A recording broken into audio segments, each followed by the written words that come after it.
Are these the end times? Hi, welcome back to another one of our daily devotionals here at Regal Heights Church. I'm going to talk to you today out of Luke chapter 21, where Jesus is talking to his disciples about the signs of the ends of the age and the prophecies that Jesus gave around it. And so I want to encourage you to know that the word end times literally means anywhere between Jesus' first coming and his return. So we have been in the end times ever since then. But I'd like to point out that when Jesus talked about really the last days, which is in the very short years and times before his actual return, I want to bring this up for one reason, is to make sure that the Christian understands the attitude and the behavior that we should have in these end times. And I hope that this blesses you tremendously. It is found in Luke 21, verse 28, that I sum up most of what a Christian should understand about the end times. And that is Jesus saying, "When you see these things happen, lift up your head because your salvation is near," referencing meaning that he's coming right away. So when we see things out there of weird things happening in governments, when we see pandemics, when we see difficulties and tragedies, some of those things are indeed prophesied that will happen in the end times. We may be there, we may not be there. I have a tendency to believe that there's still plenty more time on the clock for us to go do many good works and to bring more people into the faith. But I want to highlight the purpose that even if we so happen to be in those last days, some people I see, Christians railing out there about how this stamp that's supposed to go on your arm to show that you've had a vaccination, or this or that or the other thing along those lines, calling it the mark of the beast. And I need to ask this question. Just because God revealed these things, that there's going to be signs in the sun, the moon, and the stars, that there's going to be political upheaval, that there is going to be pestilence, and that there's going to be a mark of the beast, what is the action that he wants us to do with that information?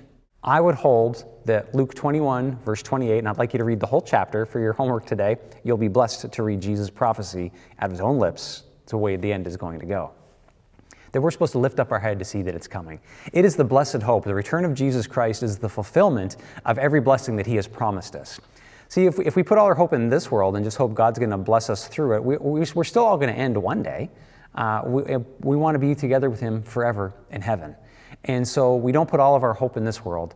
We look to the one that is yet to come, that will be eternal.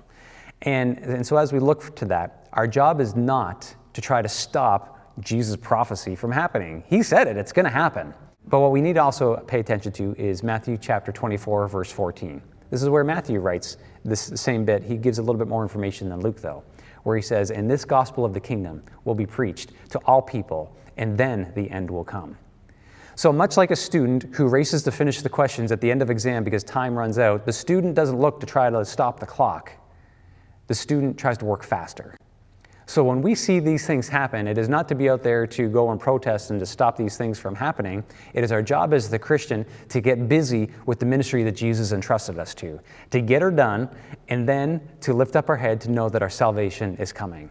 So I hope this helps you as you guard your attitude, as you don't worry with dissipation, because Jesus warned the people will do that. They're going to see all these things happening, and they're going to live in anxiety and in fear. Well, if you're living in anxiety and fear, you're probably not very useful for the kingdom. We need to realize that if I live and if I die, I will still charge forward with this gospel message, because a lot of people paid a heavy price for the gospel to come down through the ages to get to us. And now it's our time in our generation, whether this is the end or not, for us to toughen up and to go out there with a smile on our face, knowing that even if I sacrifice my body to the flames, I will only have more of Jesus. Well, God bless you. I hope you were blessed by this. Why don't you share with a friend here today and encourage them.